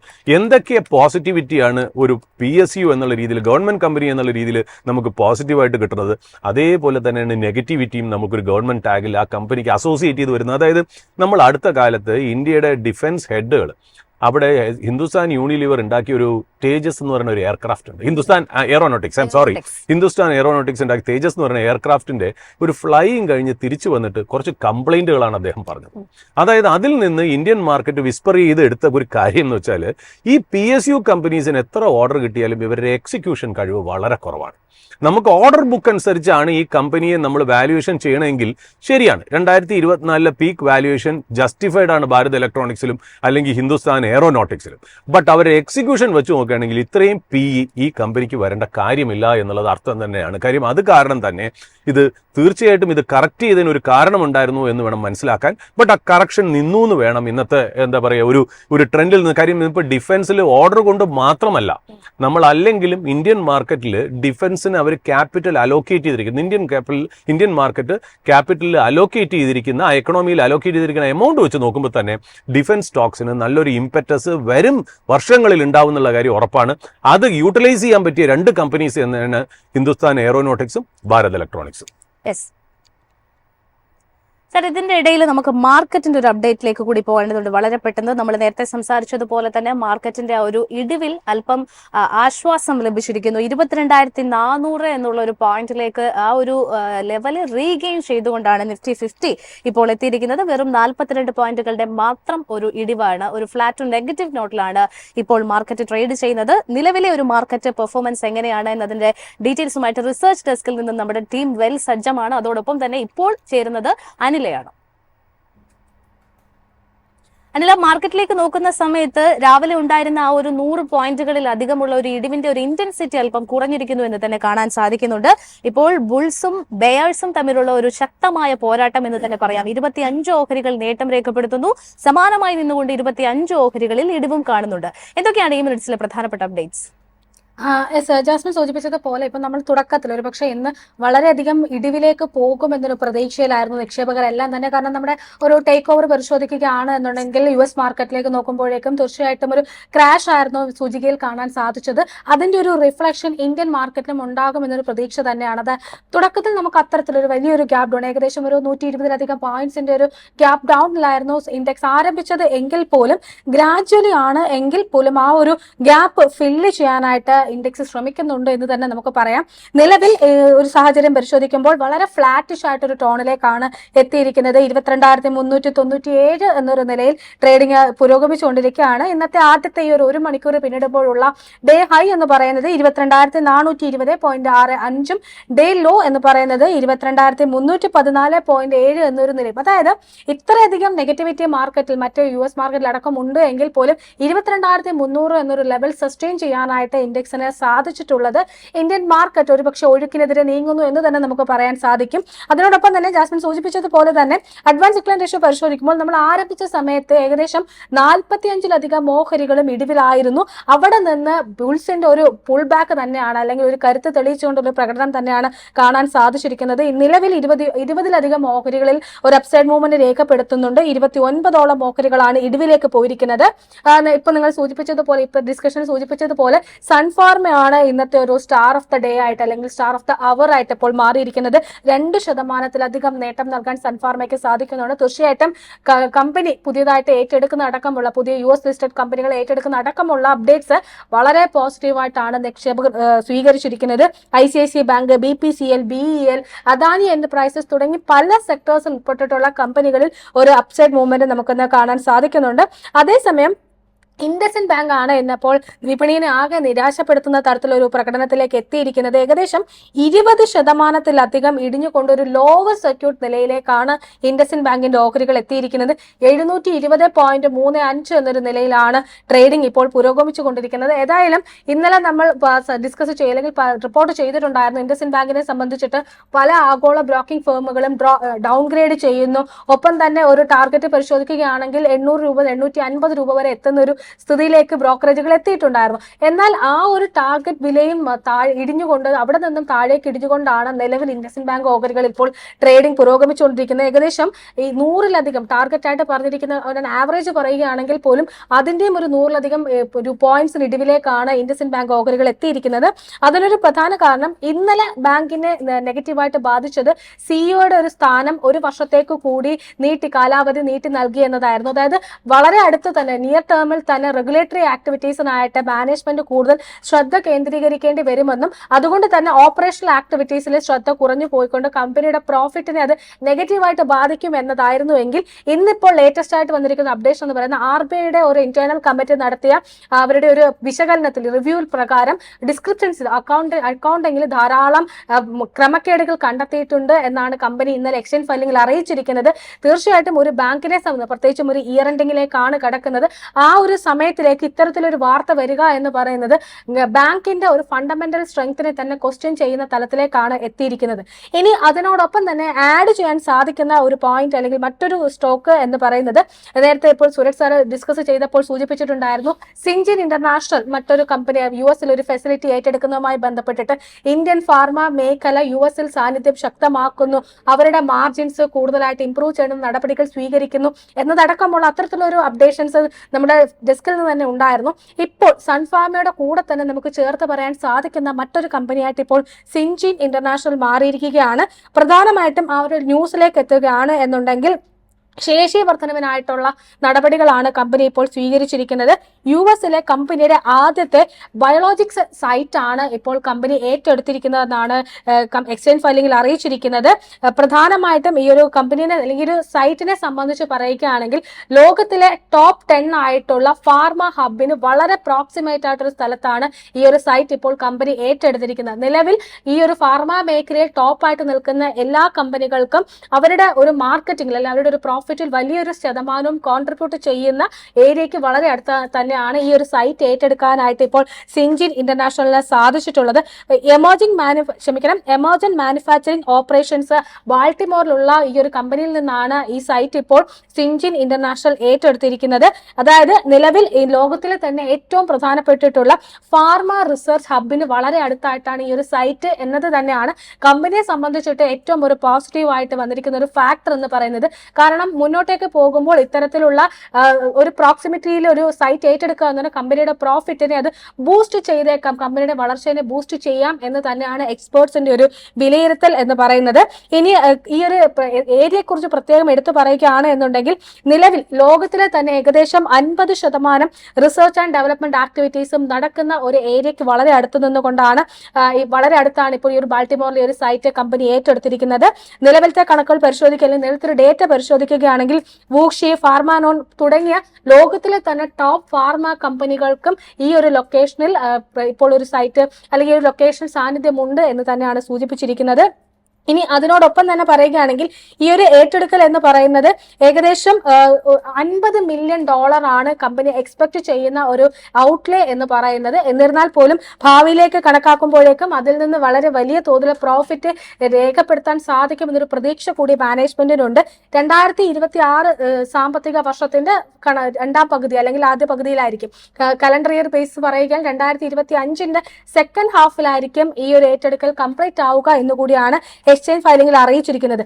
ഏതായാലും താരിഫ് അടക്കമുള്ള നടപടികൾ ലോകത്താകമാനം ഒരു അനിശ്ചിതത്വം സൃഷ്ടിക്കുമ്പോൾ പോലും ആ നടപടികളെ കൂടുതൽ ധൈര്യത്തോടെ നേരിട്ടുകൊണ്ടാണ് ഇന്ത്യൻ ഫാർമ കമ്പനികൾ മുന്നേറുന്നത് എന്ന് തന്നെ നമുക്ക് പറയാം. ഇനി സിൻജിന്റെ നിലവിലത്തെ ഒരു സ്ഥിതി പരിശോധിക്കുകയാണെങ്കിൽ തുടക്കത്തിൽ മാർക്കറ്റിൽ വലിയൊരു ഇടിവ് രേഖപ്പെടുത്തിയപ്പോൾ പോലും വളരെ ശക്തമായിട്ടുള്ളൊരു മൂവ്മെന്റ്, ഏകദേശം ഒരു 0.5% നേട്ടം രേഖപ്പെടുത്താനായിട്ട് സാധിച്ച ഒരു ഓഹരിയായിരുന്നു സിൻജിൻ ഇന്റർനാഷണൽ. നിലവിൽ ആ ഒരു ഹൈ ലെവൽസിൽ ഒരു പ്രോഫിറ്റ് ടേക്കിംഗ് നേരിട്ടുകൊണ്ടൊരു ഫ്ലാറ്റ് ടു പോസിറ്റീവ് ടോണിലേക്കാണ് എത്തിയിരിക്കുന്നത്. ഏതായാലും ജാസ്മിൻ ഇന്ത്യൻ ഫാർമ മേഖല ലോകത്തിന് തന്നെ കരുത്ത് ഭാഗങ്ങളിൽ ലോകത്തിന് മുന്നോട്ടേക്ക് വെക്കുന്നത് വലിയ തോതിലൊരു പ്രോഫിറ്റ് എക്സ്പെക്ടേഷൻസ് ആണ് എന്ന് തന്നെ നമുക്ക് നിസ്സംശയം പറയാം.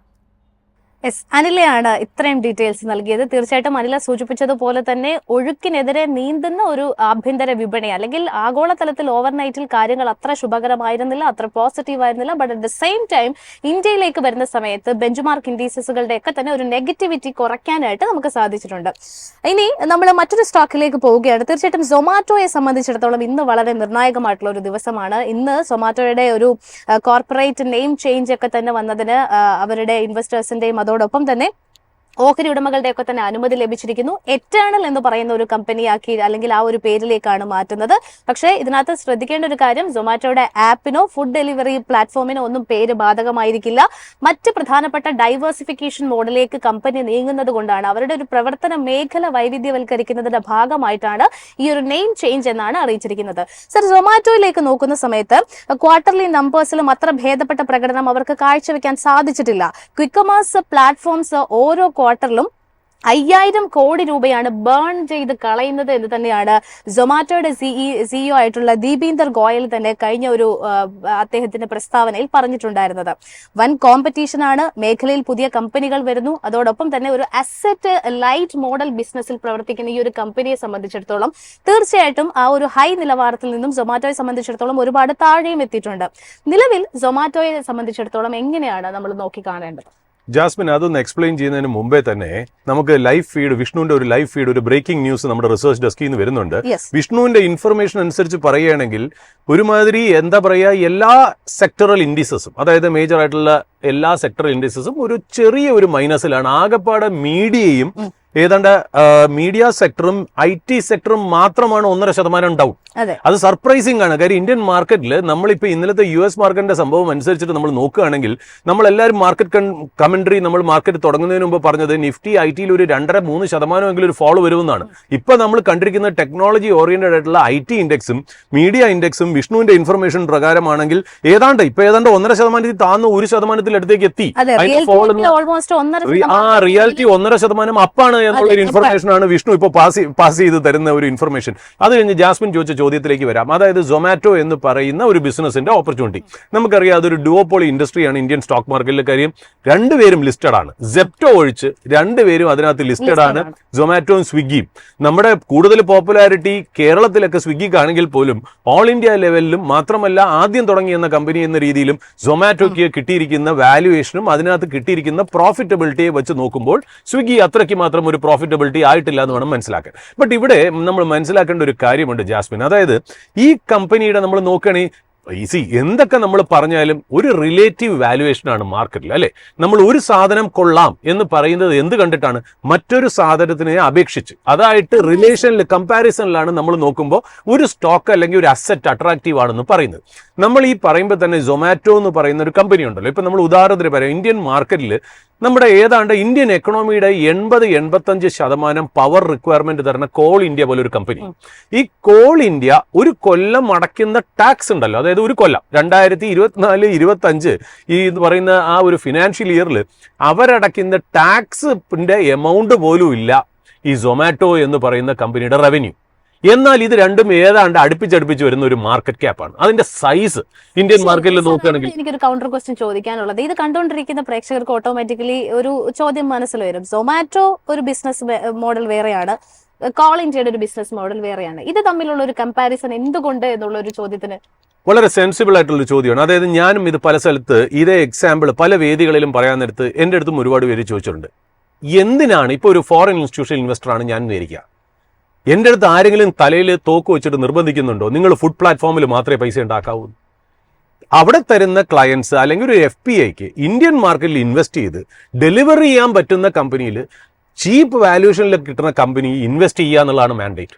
ആരും നമ്മുടെ അടുത്ത് പറയുന്നില്ലോ നിങ്ങൾ ഫുഡ് ഡെലിവറി പ്ലാറ്റ്ഫോമിൽ മാത്രമേ ഇൻവെസ്റ്റ് ചെയ്യാവൂ, അല്ലെങ്കിൽ കോൾ ഇന്ത്യയിൽ ഇൻവെസ്റ്റ് ചെയ്യാൻ പാടില്ല എന്ന് നമ്മുടെ അടുത്ത് ആരും പറയുന്നില്ലല്ലോ. പൈസ സെയിം തന്നെയാണ്, സ്റ്റോക്ക് ഏതോ ആയിക്കോട്ടെ. നമ്മൾ ഇന്നിപ്പോ തന്നെ ഇൻഡെക്സ് നോക്കുകയാണെങ്കിൽ എന്തുകൊണ്ടാണ് റിയാലിറ്റി ഇൻഡെക്സ് കയറി നിൽക്കുന്നതും ഐ ടി ഇൻഡെക്സ് താഴെ നിൽക്കുന്നതും? വാല്യുവേഷൻ ഫേവറബിൾ ആയിട്ടുള്ള റിയൽ എസ്റ്റേറ്റ് സെക്ടർ ആണെന്നുള്ളത് എനിക്ക് കിട്ടിയ ഒരു ഇൻഫർമേഷൻ. ഇപ്പൊ സഫ്വാന്റെ ഒരു ഫീഡ് എനിക്ക് വന്നിട്ടുണ്ട്. അതിൽ പറയുന്നത് എന്താണെന്നറിയോ, അനറോക്ക് എന്ന് പറഞ്ഞൊരു കമ്പനി ഉണ്ട്. അതായത് ഈ റിയൽ എസ്റ്റേറ്റ് കമ്പനീസിനെയൊക്കെ റേറ്റ് ചെയ്യുന്നതും റിപ്പോർട്ട്സ് ഇറക്കുന്നതും ഒക്കെ ഒരു ഇൻഡിപെൻഡന്റ് ഏജൻസി. അവർ പറയുന്നത് വെച്ചാൽ NRIs ഏതാണ്ട് 15%-20% ഇൻക്രീസ് ചെയ്തു അവരുടെ investment Indian high quality high luxury real എസ്റ്റേറ്റിൽ നിന്നാണ്. ഒന്ന് ആലോചിച്ച് നോക്കൂ. അതായത് US ഡോളേഴ്സ് അപ്രിഷിയേറ്റ് ചെയ്ത് നിൽക്കുമ്പോൾ, അല്ലെങ്കിൽ മറ്റുള്ള കറൻസീസ് അപ്രിഷിയേറ്റ് ചെയ്ത് നിന്ന് ഇന്ത്യൻ റുപ്പി ഡിപ്രിഷിയേറ്റ് ചെയ്ത് നിൽക്കുമ്പോൾ അതിന്റെ ബെനിഫിറ്റ് അവരെടുക്കുന്നു എന്നുള്ളതാണ്. എങ്ങനെ? അവർ കൂടുതൽ പൈസ നാട്ടിലേക്ക് ഇൻവെസ്റ്റ് ചെയ്യുന്നു. എവിടേക്കാണ് വരുന്നത്? നമ്മൾ ഈ പറയുന്ന പോലെ സൊമാറ്റോ എന്ന് പറയുന്ന സ്റ്റോക്കിലേക്ക് വന്നില്ലല്ലോ. പകരം എവിടെയായി ഈ പൈസ പോയത്?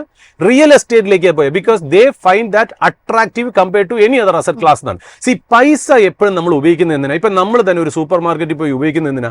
നല്ല ക്വാളിറ്റി സാധനങ്ങൾ ചീപ്പായിട്ട് കിട്ടാനാണ് നമ്മൾ ഉപയോഗിക്കുന്നത്. നമ്മൾ തീർച്ചയായിട്ടും അവിടെ ചെന്ന് ഷേവിംഗ് ക്രീം മേടിച്ചേ പറ്റുള്ളൂ, അല്ലെങ്കിൽ ഇന്ന സാധനം മേടിച്ചേ പറ്റുള്ളൂ എന്ന് നമ്മൾ തോന്നില്ലല്ലോ.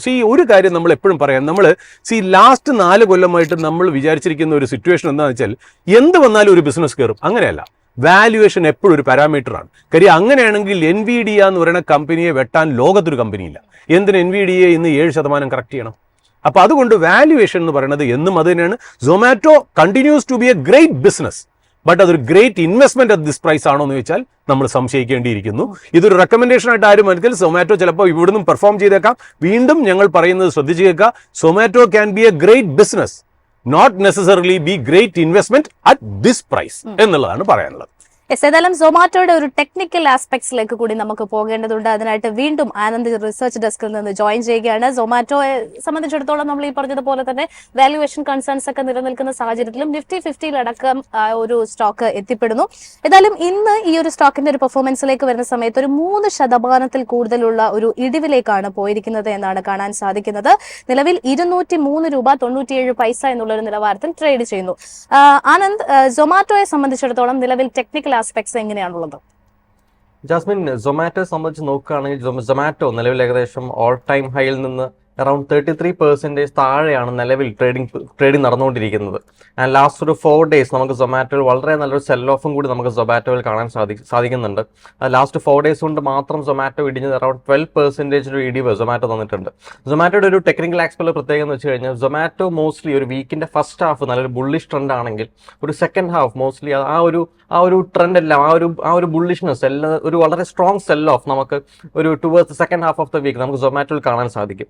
ആൻഡ് നിലവിൽ ലെവൽസ് നോക്കുകയാണെങ്കിൽ സൊമാറ്റോ നിലവിൽ നിൽക്കുന്ന ഒരു സ്ട്രോങ് സപ്പോർട്ട് സോണിലാണ് നിലവിൽ സൊമാറ്റോ നിൽക്കുന്നത്. 204 എന്ന് പറയുന്ന ഒരു പ്രൈസ് റേഞ്ച്, അതായത് ഒരു റേഞ്ച് കൺസിഡർ ചെയ്യുകയാണെങ്കിൽ നിലവിൽ 203 207 ആ ഒരു പ്രൈസ് റേഞ്ചിന്റെ ഒരു സ്ട്രോങ് സപ്പോർട്ടിലാണ് നിലവിൽ സൊമാറ്റോ നിൽക്കുന്നത്.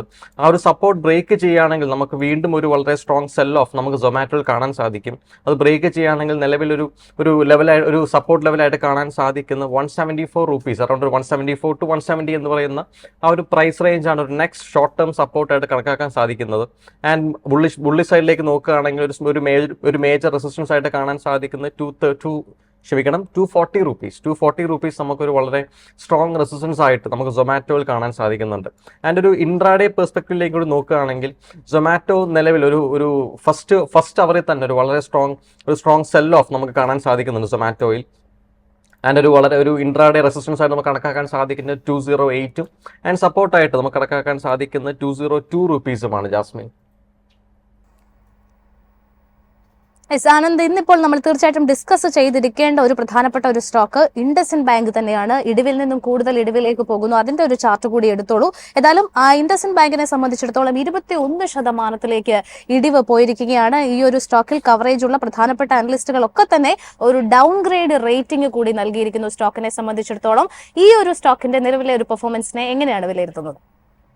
യെസ്, ഇൻഡസ്ഇൻഡ് ബാങ്ക് നമ്മൾ ടെക്നിക്കൽ സൈഡിലേക്ക് നോക്കുകയാണെങ്കിൽ അത് അതിന്റെ ഒരു വീക്ക്ലി സപ്പോർട്ട്, ഒരു വീക്ക്ലി അല്ല, ഒരു ഇയർലി സപ്പോർട്ട് തന്നെ നിലവിൽ ഇൻഡസ്ഇൻഡ് ബാങ്ക് ബ്രേക്ക് ചെയ്തു എന്ന് തന്നെ വേണമെങ്കിൽ പറയാം. അതായത് ആ ഒരു ഇയർലി സപ്പോർട്ട് വാലിഡ് ആയേക്കുന്ന 2020 to 2020 ക്രിയേറ്റ് ആയേക്കുന്ന ആ ഒരു സപ്പോർട്ട് നിലവിൽ ബ്രേക്ക് ചെയ്യപ്പെട്ടേക്കാണ്. ഇതുവരെ ഈ ഒരു 5 വർഷത്തോളം ആ ഒരു സപ്പോർട്ട് ഇതുവരെ ബ്രേക്ക് ചെയ്തിട്ടുണ്ടായിരുന്നില്ല. നിലവിൽ നോക്കുകയാണെങ്കിൽ നെക്സ്റ്റ് സപ്പോർട്ടായിട്ട് കാണാൻ സാധിക്കുന്ന 568 റുപ്പീസ് ആണ് ഇൻഡസ്ഇൻഡ് ബാങ്കിൽ നമുക്ക് കാണാൻ സാധിക്കുന്നത്. ആൻഡ് ആ ഒരു സപ്പോർട്ടും കൂടി ബ്രേക്ക് ചെയ്യുകയാണെങ്കിൽ പിന്നെ ഒരു സപ്പോർട്ടായിട്ട് കാണാൻ സാധിക്കുന്ന അറൗണ്ട് ഒരു 3010 to 330 റുപ്പീസ് എന്ന് പറയുന്ന റേഞ്ചാണ് ഇൻഡസ്ഇൻഡ് ബാങ്കിൽ നമുക്ക് കാണാൻ സാധിക്കുന്നത്. ഇൻഡസ്ഇൻഡ് ബാങ്കിന്റെ ബാക്കി ഒരു ടെക്നിക്കൽ ആസ്പെക്ട് കൂടി നോക്കുകയാണെങ്കിൽ നിലവിൽ ഓൾ ടൈം ഹൈയിൽ നിന്ന് ഏകദേശം ഒരു 64% താഴെയാണ് നിലവിൽ ഇൻഡസ്ഇൻഡ് ബാങ്ക് ട്രേഡ് ചെയ്തുകൊണ്ടിരിക്കുന്നത്. ആൻഡ് ബാക്കി റിട്ടേൺസ് നോക്കുകയാണെങ്കിൽ ഒരു 6 മന്ത് റിട്ടേൺസ് 6 മന്തിൽ അറൗണ്ട് 50% ഒരു ഇടിവും ആൻഡ് 3 മന്തിൽ അറൗണ്ട് 27% ഒരു ഇടിവുമാണ് ഇൻഡസ്ഇൻഡ് ബാങ്കിൽ കാണാൻ സാധിക്കുന്നത്. ഇൻട്രാഡേ പെർസ്പെക്റ്റീവിൽ നോക്കുകയാണെങ്കിൽ ഇൻഡസ്ഇൻഡ് ബാങ്ക് നമുക്ക് ഒരു നല്ല സ്ട്രോങ് സെൽ ഓഫ് നമുക്ക് ഇൻഡസ്ഇൻഡ് ബാങ്കിൽ വീണ്ടും എക്സ്പെക്ട് ചെയ്യാമെന്ന് തന്നെയാണ് അഭിപ്രായം ജാസ്മിൻ. അതോടൊപ്പം തന്നെ ഭാരത് ഇലക്ട്രോണിക്സിലേക്ക് കൂടി വളരെ പെട്ടെന്ന് പോകാം. 1.25% ഒരു മുന്നേറ്റം ഇന്ന് രേഖപ്പെടുത്തുന്നുണ്ട് ഭാരത് ഇലക്ട്രോണിക്സ് സ്റ്റോക്കിനെ സംബന്ധിച്ചിടത്തോളം. നേരത്തെ ഞങ്ങൾ ഡിസ്കസ് ചെയ്തതുപോലെ തന്നെ ആ ഒരു പുതിയ ഓർഡർ വിന്നിന്റെ ഒരു പശ്ചാത്തലത്തിലാണ് ഇന്ന് നിലവിലെ ഒരു മുന്നേറ്റം കാണുന്നത്. പക്ഷേ ഈ ഒരു ഓർഡർ ബുക്ക് ലൈൻ അല്ലെങ്കിൽ ആ ഒരു പൈപ്പ് ലൈൻ ഒക്കെ തന്നെ മാറ്റി നിർത്തുകയാണെന്നുണ്ടെങ്കിലും ഇനിയും ഈ ഒരു സ്റ്റോക്കിൽ മോർ അപ്സൈഡ് പൊട്ടൻഷ്യലിന്റെ ഒരു സാധ്യതയാണ് പല അനലിസ്റ്റുകളും പങ്കുവെക്കുന്നത്. ടെക്നിക്കലി അത് എത്രമാത്രം ഫേവറബിൾ ആയിട്ടാണ് കാണുന്നത്? ജാസ്മിൻ, ടെക്നിക്കലി ആണെങ്കിലും ഫണ്ടമെന്റലി ആണെങ്കിലും നമുക്ക് ഭാരത് ഇലക്ട്രോണിക്സിൽ നമുക്ക് വളരെ നല്ലൊരു ബുള്ളിഷ്നെസ് ആണ് നമുക്ക് കാണാൻ സാധിക്കുന്നത്. ലാസ്റ്റത്തെ ഒരു 3 ദിവസം, അതായത് March 3rd, 4th and 5th, ഈ ഒരു 3 ദിവസം നോക്കുകയാണെങ്കിൽ തന്നെ നമുക്ക് ബെയിലിൽ ഏകദേശം ഒരു 11% മുന്നേറ്റം നമുക്കുണ്ട്. അത് കഴിഞ്ഞൊരു കൺസോൾട്ടേഷൻ ഫേസിലേക്കാണ് ഈ ഒരു സ്റ്റോക്ക് പോയേക്കുന്നത്. ആൻഡ് ടുഡേ ഏകദേശം 1.27% മുന്നേറ്റം. നമ്മൾ ലെവൽസിലേക്ക് വരികയാണെങ്കിൽ നിലവിൽ ഒരു വളരെ നല്ല സ്ട്രോങ് സപ്പോർട്ട് ലെവലിൽ നിന്ന് റിജക്ഷൻ എടുത്ത് നല്ലൊരു ഹെവി ബൈങ് നമുക്ക് BL കാണാൻ സാധിക്കുന്നുണ്ട്. ആൻഡ് ഒരു മേജർ സപ്പോർട്ടായിട്ട് കണക്കാക്കാൻ സാധിക്കുന്നത് 271 റുപ്പീസ് ആണ്. ആൻഡ് ഒരു റെസിസ്റ്റൻസ് നോക്കുകയാണെങ്കിൽ നമുക്ക് നിലവിൽ ഒരു റെസിസ്റ്റൻസ് ആയിട്ട് കണക്കാക്കാൻ സാധിക്കുന്നത് 280 റുപ്പീസ്. ആൻഡ് നമ്മുടെ സപ്പോർട്ടായ 270 റുപ്പീസ് മാർക്കറ്റ് ബ്രേക്ക് ചെയ്യുകയാണെങ്കിൽ, ഡൗൺ സൈഡിലേക്ക് ബ്രേക്ക് ചെയ്യുകയാണെങ്കിൽ നമുക്ക് നെക്സ്റ്റ് സപ്പോർട്ടായിട്ട് എക്സ്പെക്ട് ചെയ്യാൻ കഴിയുന്നത് നമുക്ക് 243 റുപ്പീസ് ആണ്. നമുക്ക് അതിനുള്ള ചാൻസസ് വളരെയധികം കുറവാണ്. നമുക്ക് മെയിൻലി ബുള്ളിഷ് സൈഡിലേക്കാണ് ഓപ്പർച്യൂണിറ്റി നമുക്ക് ഇന്ന് BL ഉള്ളത്. സോ നെക്സ്റ്റ് മേജർ റെസിസ്റ്റൻസ് ആയിട്ട് നമുക്ക് കാണാൻ സാധിക്കും 300 സൈക്കോളജിക്കൽ ലെവലായ 300 റുപ്പീസും. ആൻഡ് ആ ഒരു റെസിസ്റ്റൻസ് കൂടി മാർക്കറ്റ് വളരെ സ്ട്രോങ് ആയിട്ട് ബ്രേക്ക് ചെയ്യുകയാണെങ്കിൽ നമുക്കൊരു 320 വരെ നമുക്ക് BL എക്സ്പെക്ട് ചെയ്യാവുന്നതാണ് ജാസ്മിൻ. ഏതായാലും ഇന്ന് സിയുടെ ഓഹരികളിലേക്ക് കൂടി പോകേണ്ടതുണ്ട്. അതിന്റെ ഒരു ഫണ്ടമെന്റൽ ആസ്പെക്ട്സ് ഞങ്ങൾ ഒന്ന് സംസാരിക്കുമ്പോഴേക്കും ആനന്ദ് അതിന്റെ ടെക്നിക്കലുമായിട്ട് ജോയിൻ ചെയ്യുന്നതാണ്. സുരേഷ് സർ, ഇന്ന് സിയുടെ ഓഹരികളിലേക്ക് വരുന്ന സമയത്ത് 2% കൂടുതൽ ഒരു പ്രോഫിറ്റ് ടേക്കിംഗ് നമുക്ക് കാണാൻ സാധിക്കുന്നുണ്ട്. 105 രൂപ എന്നുള്ളൊരു നിലവാരത്തിലാണ് സ്റ്റോക്ക് ട്രേഡ് ചെയ്യുന്നത്. പൊതുവെ ഈ സിയുമായി ബന്ധപ്പെട്ട് സോണിയുടെ ഒരു മെർജർ ആയിരുന്നു ഏറ്റവും പ്രധാനമായിട്ട് കമ്പനിക്ക് നിർണായകമായിരുന്നത്. പക്ഷേ എന്തുകൊണ്ടോ പല കാരണങ്ങൾ കൊണ്ട് ആ ഒരു സംഭവം നടന്നില്ല. അതിനപ്പുറത്തേക്ക് സിയിൽ പലപ്പോഴായിട്ടും മാനേജ്മെന്റ് തലപ്പത്തിലുള്ള പ്രധാനപ്പെട്ട ഒരു സ്വരച്ചേർച്ചയില്ലായ്മയൊക്കെ തന്നെ വരുന്നുണ്ട്. ഈ സിയിൽ ഇൻവെസ്റ്റ് ചെയ്യുന്ന ഒരു ഇൻവെസ്റ്ററെ സംബന്ധിച്ചിടത്തോളം അല്ലെങ്കിൽ ഒരു ട്രേഡറെ സംബന്ധിച്ചിടത്തോളം പൊതുവെ മീഡിയ എന്ന് പറയുന്നത് ഒരു സൈക്ലിക്കലാണ്. എങ്ങനെയാണ് സീ എന്ന് പറയുന്ന സ്റ്റോക്ക് അതിൽ നിന്നും വേറിട്ട് നിൽക്കുന്നത്? ജാസ്മിൻ ഇത് ചോദിച്ചത് വളരെ വളരെ സെൻസിബിൾ ആയിട്ടുള്ള ക്വസ്റ്റ്യൻ ആണ് ഈ സമയത്ത്. കാര്യം നമ്മളിപ്പോൾ സൊമാറ്റോന്റെ വാല്യുവേഷൻ ഒക്കെ നമ്മൾ പറഞ്ഞല്ലോ, ഒരു ഓവർ വാല്യുവേഷൻ ആ സെക്ടറിൽ ഉണ്ട് എന്നുള്ളതാണ് നമ്മൾ. അതായത് നല്ല ബിസിനസ്സാണ്, ഈ റേറ്റിൽ ഇൻവെസ്റ്റ് ചെയ്യാൻ പറ്റുമോ എന്നുള്ള സംശയമാണ് നമ്മൾ പറഞ്ഞത്. അത് വെച്ച് നോക്കുമ്പോൾ ഇന്ത്യൻ മീഡിയ ഇൻഡസ്ട്രി, നമ്മൾ മീഡിയ എന്ന് പറയുമ്പോൾ നമ്മളൊന്ന് ആലോചിക്കണം, ലോകത്തിന് തന്നെ ഇന്ത്യ ഐഡന്റിഫൈ ചെയ്യുന്നത് ഇന്ത്യയുടെ ബോളിവുഡ് അനുസരിച്ച്. ഈ ബോളിവുഡും ബോളിവുഡ് റിലേറ്റഡ് ആയിട്ടുള്ള സോങ്സും ഇന്ത്യയുടെ മൂവി ഇൻഡസ്ട്രിയും ഇന്ത്യയുടെ എന്റർടൈൻമെന്റ് ഇൻഡസ്ട്രി, സ്പോർട്സ് ഇൻഡസ്ട്രി, ഇന്ത്യയുടെ ന്യൂസ് ഇൻഡസ്ട്രി, ഇതെല്ലാം കൂടെ ചേർന്ന് വരുന്ന ഒരു സെക്ടറാണ് മീഡിയ ആൻഡ് എന്റർടൈൻമെന്റ് സെക്ടർ എന്ന് പറയുന്നത്. അതിൽ ശരിക്കും പറഞ്ഞാൽ അതിന്റെ കൊല്ലത്തിലെ ഏറ്റവും ലോവസ്റ്റ് വാല്യുവേഷനിൽ കൂടിയാണ് പോകുന്നത്. അതായത് വളരെ ചുരുക്കം കാശ് മതി ഈ എൻറ്റയർ മീഡിയ സെക്ടർ സ്റ്റോക്സിനെ മേടിക്കാൻ. അതായത് ഈ സൊമാറ്റോ ഒക്കെ 2.5 ലക്ഷം അല്ലെങ്കിൽ 2 ലക്ഷം മാർക്കറ്റ് ക്യാപ്പിൽ ട്രേഡ് ചെയ്യുമ്പോൾ ടോട്ടൽ ഇന്ത്യൻ മീഡിയ സെക്ടറിനെ മേടിക്കാൻ അതിൽ ന്യൂസ് ചാനൽസ് ഉണ്ട്, സരേഗമ അല്ലെങ്കിൽ ടിപ്സ് പോലത്തെ കംപ്ലീറ്റ് ബോളിവുഡ് സോങ്സിന്റെ കോപ്പിറൈറ്റ് ഉള്ള കമ്പനികളുണ്ട്, PVR എന്ന് പറയുന്നത് കംപ്ലീറ്റ് എന്താ പറയുക ഒരു മൂവി ഇൻഫ്രാസ്ട്രക്ചർ ഉള്ള കമ്പനീസ് ഉണ്ട്, കണ്ടന്റ് ക്രിയേറ്റ് ചെയ്യുന്ന ബാലാജി ടെലിഫിലിംസ് അല്ലെങ്കിൽ ന്യൂസ് ചാനൽസ് വരുന്ന നമ്മളെപ്പോഴും ഉറ്റുനോക്കുന്ന CNBC TV18 അല്ലെങ്കിൽ ഇന്ത്യ ടുഡേ എന്നീ പറയുന്ന ജാഗരൺ പ്രകാശ്, സൺ TV, അതായത് നമ്മളിപ്പോൾ തമിഴും ഹിന്ദിയും തമ്മിലുള്ള ഒരു ഡിസ്കഷനാണ് ഇപ്പോൾ പാർലമെന്റിൽ വരെ നടക്കുന്നത്. ഇതെല്ലാം കൂടെ ചേർന്നിരിക്കുന്ന ഇൻഡസ്ട്രി മേടിക്കാൻ വളരെ തുച്ഛമായിട്ടുള്ള ഒരു പൈസ മാത്രം മതി എന്നുള്ളതാണ് മറ്റുള്ള ഓവർ വാല്യൂഡ് സ്റ്റോക്സ് വെച്ച് നോക്കുമ്പോൾ. അതിന്റെ പ്രത്യേകത തന്നെ ഈ സീ എന്ന് പറയുന്ന കമ്പനിയുടെ പ്രത്യേകത എന്നറിയോ, ഈ പ്രൊമോട്ടറിന് ഹോൾഡിംഗ് വളരെ കുറവാണ്. ഈ കൂടുതലും ഇൻസ്റ്റിറ്റ്യൂഷൻസ് ആണ് അതിനകത്ത് ഹോൾഡ് ചെയ്തിരിക്കുന്നത്. അപ്പൊ നേരത്തെ ജാസ്മിൻ സൂചിച്ച പോലെ ഇതിനൊരു ഇഷ്യൂ ഉണ്ടായിരുന്നു, അതായത് സോണി ആയിട്ടുള്ള ഒരു മെർജർ അല്ലെ, സോണി ആയിട്ടുള്ള ഒരു മെർജർ കോൾ ഓഫ് ചെയ്തു. കാര്യം അവരെ സംബന്ധിച്ച് അതിന്റെ സിഇഒനെ മാറ്റണം, അതായത് നമ്മുടെ സുഭാഷ് ചന്ദ്രയുടെ മകനായ പുനീത് ഗോയങ്കനെ മാറ്റണം. അപ്പൊ അവരുടെ ഫാമിലി ഇതിനകത്ത് ഹോണസ്റ്റ് ആയിട്ടുള്ള കാര്യങ്ങളല്ല എന്നാണ്. എന്നാൽ അയാൾ മാറാനായിട്ട് വിസമ്മതിക്കുകയും ചെയ്തിരുന്നു. അതോടെ സോണിയും ഇവരും തമ്മിലുള്ള ഇത് ക്യാൻസൽ ചെയ്തു.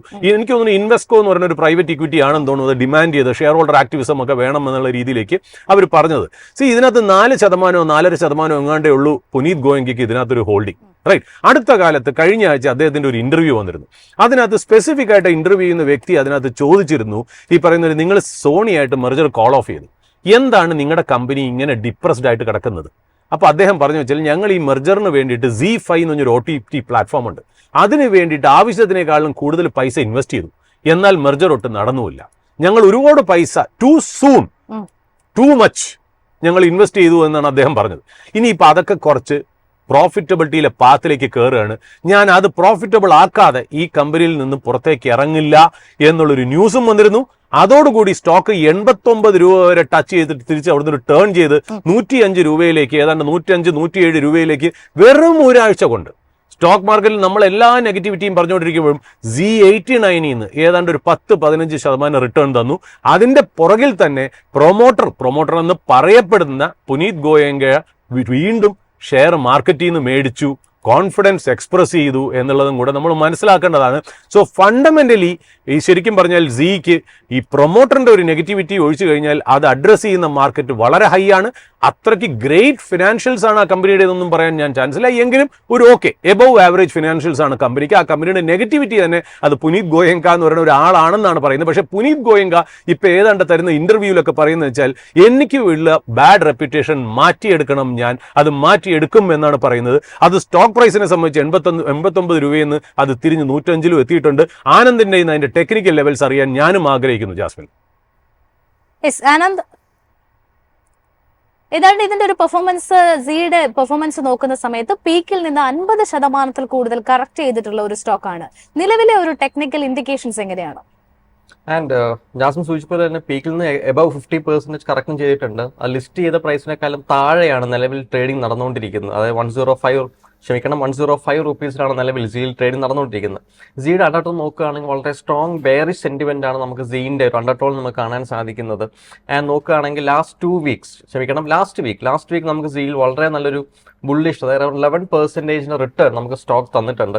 ആൻഡ് ടെക്നിക്കൽ ആസ്പെക്റ്റിലേക്ക് നോക്കുകയാണെങ്കിൽ ഒരു ഷോർട്ട് ടേം സപ്പോർട്ട് ആയിട്ട് നമുക്ക് കാണാൻ സാധിക്കുന്നത് 76 റുപ്പീസ് ആണ് നമുക്ക് സിയിൽ കാണാൻ സാധിക്കുന്നത്. ആൻഡ് അത് ബ്രേക്ക് ചെയ്യുകയാണെങ്കിൽ നമുക്ക് നെക്സ്റ്റ് ഒരു സപ്പോർട്ടായിട്ട് കാണാൻ സാധിക്കുന്നത് 43 റുപ്പീസ്. അത് ഈ സ്റ്റോക്കിന്റെ ഓൾ ടൈം ലോ ആണ് 43 റുപ്പീസ് എന്ന് പറയുന്നത്. സപ്പോസ് നമുക്ക് സീൽ നമുക്ക് വളരെ നല്ലൊരു ബുള്ളിഷ് മൂവ്മെന്റ് നമുക്ക് സീൽ കാണാൻ സാധിക്കുകയാണെങ്കിൽ ഒരു റെസിസ്റ്റൻസ് ആയിട്ട് കാണാൻ സാധിക്കുന്നത് 114 രൂപയാണ്. ആൻഡ് ആ ഒരു റെസിസ്റ്റൻസ് മാർക്കറ്റ് ബ്രേക്ക് ചെയ്യുകയാണെങ്കിൽ നമുക്ക് വളരെ റാപ്പിഡ് ആയിട്ടുള്ള ഒരു മൂവ്മെന്റ് നമുക്ക് ഈ ഒരു സ്റ്റോക്കിൽ എക്സ്പെക്ട് ചെയ്യാം. ആൻഡ് ഒരു നെക്സ്റ്റ് റെസിസ്റ്റൻസ് ആയിട്ട് നമുക്ക് പരിഗണിക്കാൻ സാധിക്കുന്നത് 144 rupees കൂടിയാണ് Jasmine. Yes, thank you so much Anand. ഏതായാലും ഒരുപാട് ടെക്നിക്കൽ ഒരു കൺഫർമേഷൻസും അതോടൊപ്പം തന്നെ അതിന്റെ ഒരു കൂടുതൽ ഡീറ്റെയിൽസും ഒക്കെ തന്നെ പ്രേക്ഷകരിലേക്ക് എത്തിയിട്ടുണ്ട്. ഇനി ഏതായാലും നമ്മുടെ ലൈവ് ഫീഡ് അനുസരിച്ച് റമീസിന്റെ ഒരു ഫീഡ് നോക്കുന്ന സമയത്ത് ഇപ്പോൾ സ്മോൾ ക്യാപ് ഇൻഡെക്സ് 2% കൂടുതൽ ഒരു ഡൗൺ ആയിട്ടുണ്ട് എന്നാണ് കാണാൻ സാധിക്കുന്നത്. പ്രധാനപ്പെട്ട സൂചികകളിലൊക്കെ തന്നെ നമുക്ക് ആ ഒരു ഇടിവും ഓഹരികളിലൊക്കെ തന്നെ ആ ഒരു ഇടിവ് കാണാൻ സാധിക്കുന്നുണ്ട്.